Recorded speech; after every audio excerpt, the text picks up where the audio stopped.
चिपळूणमधल्या परशुराम घाटातील संरक्षक भिंत कोसळली आणि काल झालेल्या मुसळधार पावसाचा हा परिणाम आहे। मुंबई गोवा महामार्गाच्या रुंदीकरणाच्या वेळी परशुराम घाटामध्ये मोठ्या प्रमाणात खोदाई करण्यात आलेली होती आणि या सगळ्याचा आढावा घेतलाय माझ्या सहकाऱ्यानं। रत्नागिरी जिल्ह्यात मुसळधार पाऊस सुरू झालेला आहे। चिपळूण आणि गुहागरमध्ये देखील मोठ्या प्रमाणात पाऊस पाहायला मिळतोय। आपण या दृश्यामधून पाहू शकता ही परशुराम घाटामध्ये दृश्य आहेत। संरक्षक भिंत उभारण्याचं काम हे या ठिकाणी युद्धपातळीवरती सुरू झालं। काम सध्या या ठिकाणी ठप्प झालेलं आपल्याला पाहायला मिळतंय।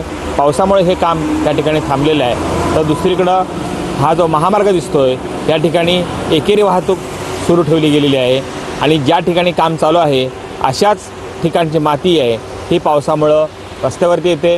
मोठ्या प्रमाणात पाणी जे आहे रस्त्यावरती येतं आहे, दगडगोटे रस्त्यावरती येत आहेत आणि यामुळं त्या ठिकाणी वाहन चालकांना जीव मुठीत घेऊन प्रवास करावा लागतोय। आपत्ती व्यवस्थापनाच्या विविध टीम ज्या आहेत ह्या चिपळूणमध्ये सक्रिय आहेत आणि कोणती आपत्ती ओढावली तर तातडीनं त्या ठिकाणी पोहोचण्यासाठी या ठिकाणी आपत्ती व्यवस्थापन सज्ज असलेलं आपल्याला पाहायला मिळतंय।